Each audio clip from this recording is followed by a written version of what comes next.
Hoje é 4x0 Vasco, um gol pra cada década do Nenê. 4x0 Vasco. Emerson Rocha. Teu placar, Emerson Rocha. 3x1. Pensei que você ia fazer a pergunta. 3x1. Liga no serviço, porra. Cláudio Vinícius Cedeira, seu placar, CVC. Se for 2x0, eu já tô feliz. 2x0 Vasco. 2x0. Jean Faísca, seu placar, por favor, Jean Faísca. 4x1. 4x1. E que os secadores de plantão estão aí segurando o secador, não estão? Mas vai queimar todos eles, que o Vasco vai vencer essa partida com toda certeza. Pode ter certeza disso. Esse Vasco vai dar trabalho. Acabou o sofrimento. E aos adversários, cuidem-se, que o Vasco está voltando.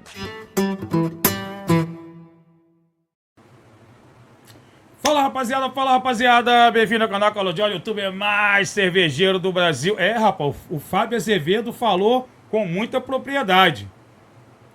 O Vasco está voltando para nos dar alegria, voltando à nossa série preferida aqui no canal Carlos Jordan, reações de vascaínos revoltados em São Januário. O Vasco foi atropelado pelo Juventude do vovô Nenê, o quarentão Nenê. Quase que o vascaíno ali acertou, hein? Falou que ia ser 4.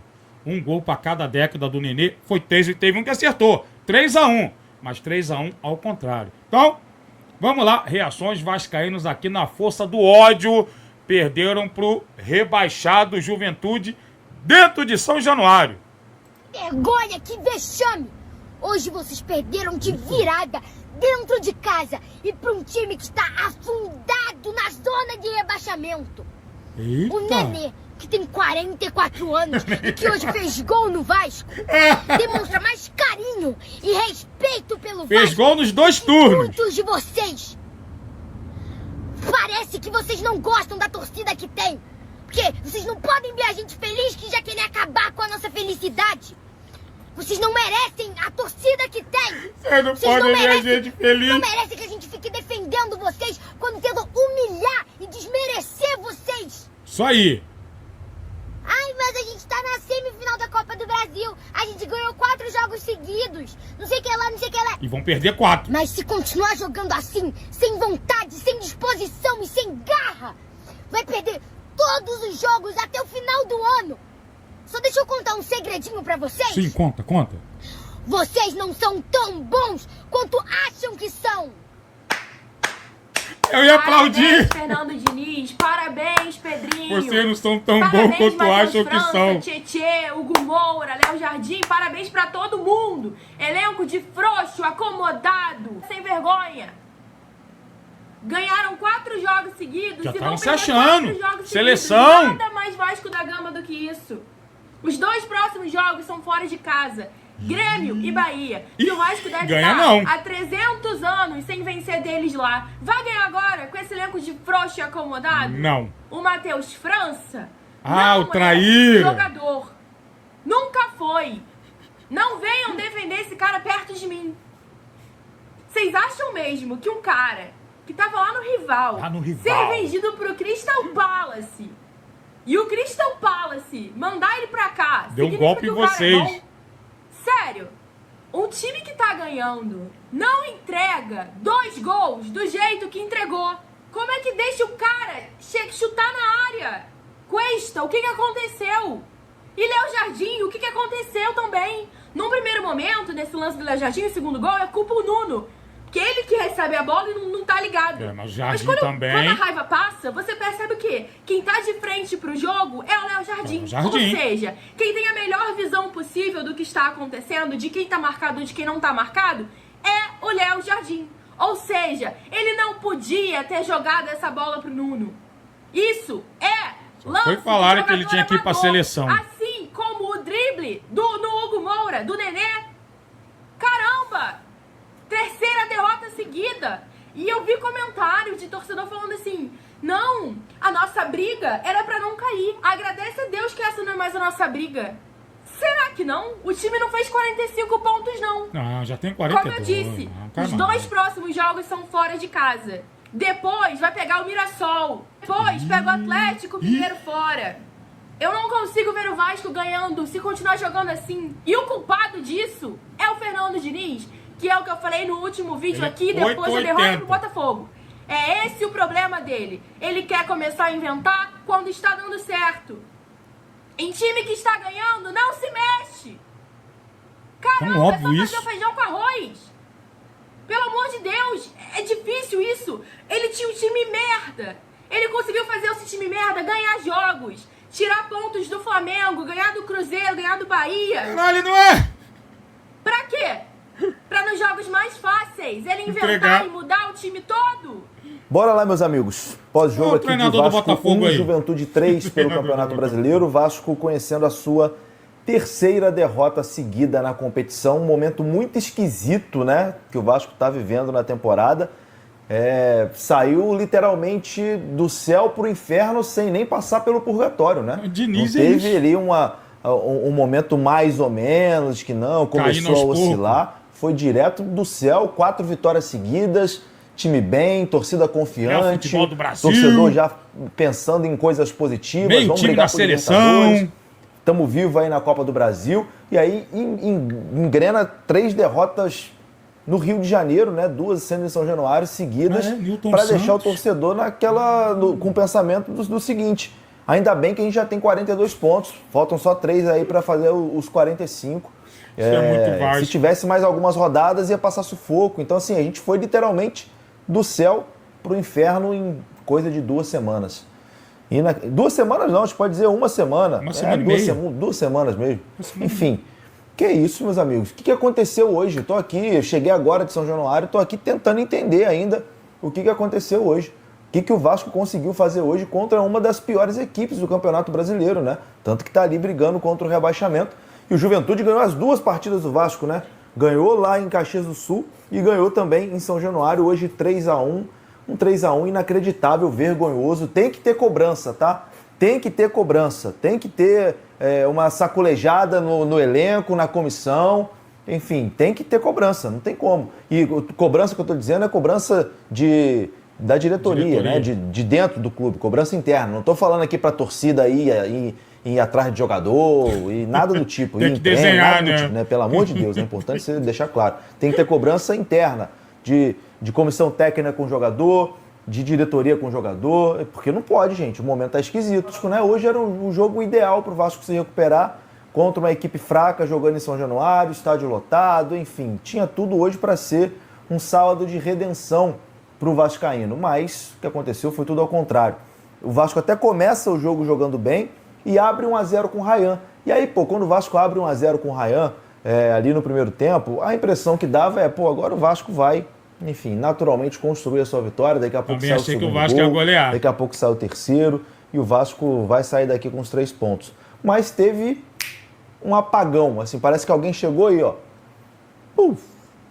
desligou o disjuntor, que aí em coisa de 5 minutos o Vasco conseguiu tomar 2 gols e acabou o jogo, né? O primeiro gol, Milagre que não um fez cruzamento na pênalti. área, que passa por toda a área do Vasco, o atacante do Juventude chega sozinho por trás, ali nas costas do Piton, se não me engano, Novidade. para fazer o gol do empate. E aí o segundo gol, gente, uma bagunça total, né? Uma falha do Léo Jardim, falha também do Nuno Moreira. O Léo Jardim tenta sair, sei lá, jogando rápido. O Nuno Moreira estava com a cabeça no mundo da lua. Aí o jogador do Juventude foi mais rápido que ele ali para tomar a bola. Nisso a bola sobra pro Nenê. O Nenê consegue ainda fingir que vai chutar, cortar. E aí bate o Léo Jardim, acho que era uma bola defensável também. O Léo Jardim não consegue tirar. E aí o Juventude faz 2-1. O Vasco leva mais uma vez gol do Nenê, né? Nenê que nem comemorou. Mais uma Mas vez. enfim, o Nenê que fez gol no Vasco lá em Caxias e fez gol no Vasco aqui também. E aí nesse 2-1, e vou te falar, acaba o primeiro tempo 2-1, por conta da fragilidade do time do Juventude, eu até imaginei que o Vasco ia virar o jogo. Falei, não, Tem que ser a mesma coisa, vou as coisas mentir vão se não. encaixar ali, o Vasco vai conseguir essa virada, mas o segundo tempo não existiu, né? O Vasco não conseguiu jogar no segundo tempo. Eu não tenho nem o que falar nesse pós-jogo. Eu não tenho nem coragem de meter a cara nesse pós-jogo. Porque, sinceramente, levar de 3 pro Juventude, dentro de São Januário, com o torcedor vascaíno gritando olé pela posse do rival, é vergonhoso. Se eu não me engano, a última vez que isso aconteceu foi contra o Criciúma. nas primeiras rodadas do Brasileiro de 2023, naquele 4-0, e hoje voltou a acontecer. Eu não sei o que esses caras estão pensando, e eu direciono sim a esses caras relacionado ao elenco, relacionado à diretoria, relacionado à comissão técnica, a todos. Porque ao mesmo tempo que quando a gente vem aqui elogiar, depois de 4 vitórias seguidas, e tem que elogiar todo mundo, tem que criticar todo mundo também depois de 3 derrotas seguidas, cara. Não é possível. Não é possível. E eu entendo muita gente criticar o elenco. Tem que ser criticado. Tem que ser falado. Realmente é vergonhoso 3 derrotas seguidas. Agora não me venha falar que esse elenco é mais fraco que o elenco do Juventude. Não é, amigo. O elenco do Vasco não é mais fraco que o elenco do Juventude. E eu hoje parece que tô num filme.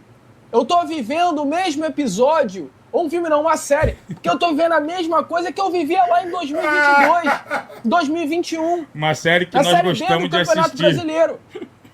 Quando você olhava o adversário e olhava o Vasco e falava o seguinte, cara, o time dos caras é pior do que o nosso. Mas o Vasco não ganhava os jogos pela vontade. E hoje novamente se repetiu. O Vasco não ganhou o jogo não é porque é fraco. O Vasco não ganhou o jogo não é porque o Fernando Diniz fez algo errado, até porque as cagadas, hoje, que muitos dizem, acertos há 4, 5 rodadas atrás, são as mesmas. Exatamente. A grande questão é a vontade desses caras, é o desejo desses caras de ganharem. Parece que acabou. Acabou o tesão. 4 vitórias seguidas era o que o time precisa, então depois disso acabou o Brasileiro. Pois é. Depois de 4 vitórias seguidas pode deixar de jogar, pode esquecer o Brasileirão. Pode focar na Copa do Brasil. Tá parecendo isso. É isso. Vocês estão de brincadeira com a cara do torcedor vascaíno, amigo. Vocês estão brincando com a cara do torcedor vascaíno. E isso não é de hoje. É basicamente aquele cara, né? Conquista lá a morena, tal. Pô, levava flores. Pô, chamava o Uber, tal. Aí depois que conquistou, é trolha e água. É tromba e água e mais nada. Vocês estão debochando da cara do torcedor vascaíno. Como sempre. Não é possível, cara. O que foi visto hoje é sim para no vestiário. Os caras tomarem uma chamada do presidente Pedrinho, que é vascaíno, igual nós. E eu tenho certeza que sente igual nós. Porque realmente, sinceramente, é revoltante. Eu volto a repetir. Eu, Lucas, eu não tenho cara para vir aqui falar com você. Eu não tenho cara, eu tô com vergonha de vir aqui. Vergonha. Inclusive, falando em vergonha, o time do Vasco hoje se comportou como um time sem vergonha.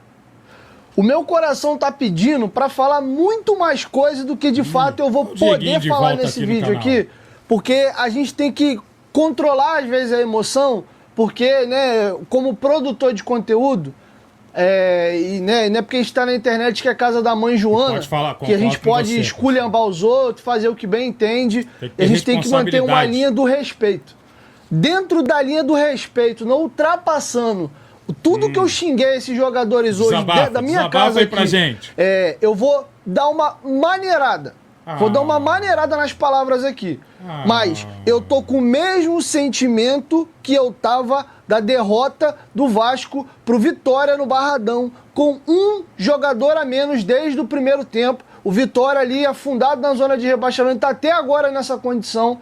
E naquele dia, a atuação do time do Vasco foi escrota, foi abjeta, foi uma bosta. O termo é esse. Foi uma bosta o que o Vasco apresentou naquele dia. E vocês, no jogo do Botafogo e hoje, não pelo adversário, porque o Botafogo é um grande time, a gente tem que respeitar, tem um bom elenco. Perder pro Botafogo é normal.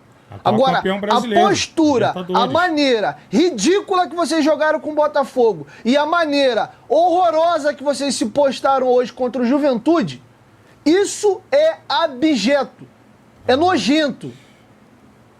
Eu me senti hoje vendo o jogo do Vasco, torcendo pro time de 2021, pro time de 2020, pro time de 2013, pro time de 2008. Eu me vi naquele lugar de novo. O Matheus França hoje me lembrou o Ribamar. Ele me lembrou o Rafael Galhardo. Olha, todo respeito, é um insulto ao Ribamar. Eu tinha um amigo vascaíno lá no trabalho que chamava ele de Ribagode. É um insulto ao Ribamar comparar o Matheus França com ele. Vai, continua aí. Ele me lembrou o Amaral. Nossa. Ele me lembrou... Vai pensando no Galdames, no Esforza. Esse tipo de jogador que eu não queria nem ver com a camisa do Vasco foi o que o Matheus França hoje me lembrou. Praga de flamenguista. Hoje tu tinha que fazer, meu parceiro, era pedir pra cagar e ir embora, cara. Matheus França. Não é que o Matheus França é um jogador tecnicamente horroroso, não é. Mas a maneira displicente, a falta de vontade que esse rapaz tem em campo é revoltante, cara. Ele tem um plano. Ele joga num sono desgraçado. Está cumprindo o plano. Dorme em campo, pisa na bola, quase cai sentado em cima da bola. Boa, Matheus França. Que partido horrível. Seu Fernando Diniz, o kamikaze da colina. Gostei sou desse fã, apelido, admiro, mas você tem hora que irrita. Todo jogo do Vasco é a merda desse kamikaze. Pô, o resultado não tá legal? Daqui a pouco ele vai tirar o Léo Jardim, vai botar o Coutinho no gol e sabe lá Deus que mais que eu vou esperar dele. No Fluminense ele o Matheus França, isso. que é uma íngua, não tem vontade nenhuma pra disputar uma bola, pra dividir, pra ralar a merda do cu no chão, ele acaba de volante todo jogo. Nossa. As substituições que o Fernando Diniz faz, abrindo, arreganhando o time, mais colocam o Vasco próximo de tomar um gol do que diminuir o placar. Ih, olha o Thiagão de novo aí. Tava sumido aqui no canal, hein, Thiago? Seja bem-vindo. Hoje é um dia que eu tô mal, cara. Ih, hoje quando ele começa assim... Muito mal, por sinal. Porque assim, família, tem coisas que só acontece com o Vasco? A compreensão humana, sabe? Às vezes eu fico me perguntando assim, se tem alguma coisa espiritual que cerca o Vasco, que carrega o Vasco, que segura o Vasco, se tem alguma coisa enterrada dentro de São Januário, porque assim, eu não acompanho o futebol de um modo geral pra falar, né, isso só acontece com o Vasco, só acontece com os jogadores do Vasco, mas não é normal, cara. O time sai na frente, faz 1-0 e toma 2-1, uma virada pro Juventude em casa, sei lá, com 7, 6 minutos. Você toma o primeiro gol e sofre a virada com 5, 6, 7 minutos por aí, eu não sei ao certo. Isso não é normal, pô. Isso não pode ser normal. Isso é muito castigo, pô. Isso é um castigo que... Quando isso vai acabar? Boa Quando pergunta. isso vai parar? Porque não é normal, cara. Não é normal, família. Não é normal. É surreal uma parada dessa. Eu não quero acreditar nisso. Eu não quero acreditar que o Vasco tomou uma virada com 5, 6 minutos jogando em casa. Eu não quero. Mas tomou. Eu não quero fazer isso. E assim, família, sempre que o Vasco perde, eu venho aqui com esse discurso, né? Que eu não tenho a pretensão de ensinar ninguém a torcer, pensar da mesma forma que eu. Mas a torcida, agora há pouco, chamou o Diniz de burro. E todo mundo que me acompanha aqui, não, burro ele não é. Sabe que ele eu é chamo maluco. o Diniz de gênio /22, né? Ele Nos últimos maluco. jogos, o lado 22 dele aflorou. Ele não tomou o remédio dele e a ele coisa maluco, deu no que deu. teimoso. Agora, hoje não, família. Hoje não. Eu sei que o torcedor hoje tá chateado, tá revoltado, vai dormir de cabeça inchada, vai dormir com cara de bunda, isso tudo. Mas hoje não passa pelo Diniz. Não passa. Que isso, Thiagão? Mas a forma de jogar o zagueiro apoiando como lateral. Família, a gente pode pontuar muita coisa. Mas hoje não passa pelo Diniz. Hoje passa pelo campo. Hoje passa postura pelo campo. dos jogadores. Criticamos o Diniz contra o São Paulo pelas modificações. Criticamos o Diniz pela maneira que ele entrou em campo contra o Botafogo e depois a mudança no segundo tempo. Porrada. Hoje, não. Hoje, não. Chamar o Diniz de burro, como eu tô dizendo aqui, fica à vontade. É a sua visão, é a sua opinião. Mas hoje, eu, Thiago, não culpo o Diniz. Hoje o Diniz não tem culpa de nada. Diniz hoje não tem culpa de nada. Ah, mas ele botou o Tietchan no lugar do Hugo Moura. O que você faria diferente? Ah, mas ele botou o Matheus França no lugar do Nuno Moreira. Ele fez isso contra o RB Bragantino. Que ganhou. Ele fez isso. Ele fez isso contra o RB Bragantino. Então o que ele fez hoje, ele já fez em outros jogos que o Vasco venceu. Por isso que hoje eu não acho que ele fez nenhuma loucura absurda. Hoje o Diniz não foi um louco. Hoje foi dentro de campo. Quem hoje vestiu a camisa do Vasco e perdeu para o Juventude é que tem que ser cobrado. Vocês sabem que eu tento manter aqui uma postura. Muita gente fala que eu sou ponderado, porque eu gosto Eu sou das um. minhas análises, né? Que eu não, né, sabe, não sou 22, que eu tento manter o pé no chão. Hoje não tem como defender esse time do Vasco. Hoje não tem como defender quem entrou em campo, Márcio. Eu falei isso pra ela lá. Porque é um time que toma uma virada com 6, 7 minutos, isso não existe. Isso não existe. E aí, comentaram lá no grupo, falta de atenção. Falta de atenção é falta de postura. Tem derrotas que nem sempre é culpa só do treinador. É a postura dos jogadores dentro de campo. Eu gosto dele porque ele faz análise do jogo e faz analogias também com a vida, com esse lance espiritual, karma. Aí deixa o vídeo bem divertido, bem leve, apesar dele estar espumando por dentro. Então é isso, rapaziada. Se você chegou até aqui, muito obrigado por curtir mais um vídeo aqui do canal Carlos Jordan. Sentiram faltas do Russo Vascaíno? Calma. Uma derrota como essa tem que ter duas partes. É o nosso dorama preferido. Tem que ter parte 1 e parte 2. Só ficar aí no aguardo. Valeu? Fechou? Já sabe, se você quer ver o vídeo completo dessa rapaziada aí, sem essa cara feia, essa risada forçada aqui do lado, link aqui embaixo na descrição desse vídeo. Vão lá, se inscrevam, especialmente vocês que é rivais, mas com educação, aquela zoeira sadia de rivalidade. Valeu? Fechou? E dá uma moral pro canal aqui também. Tem negócio, né? Hypar o vídeo. Dá uma hypada no vídeo aí. É facinho, é só pegar o dedo, enfiar lá no botão. Botão de celular. Do computador. Vocês entenderam o que eu quis dizer. Até a próxima, meus amigos.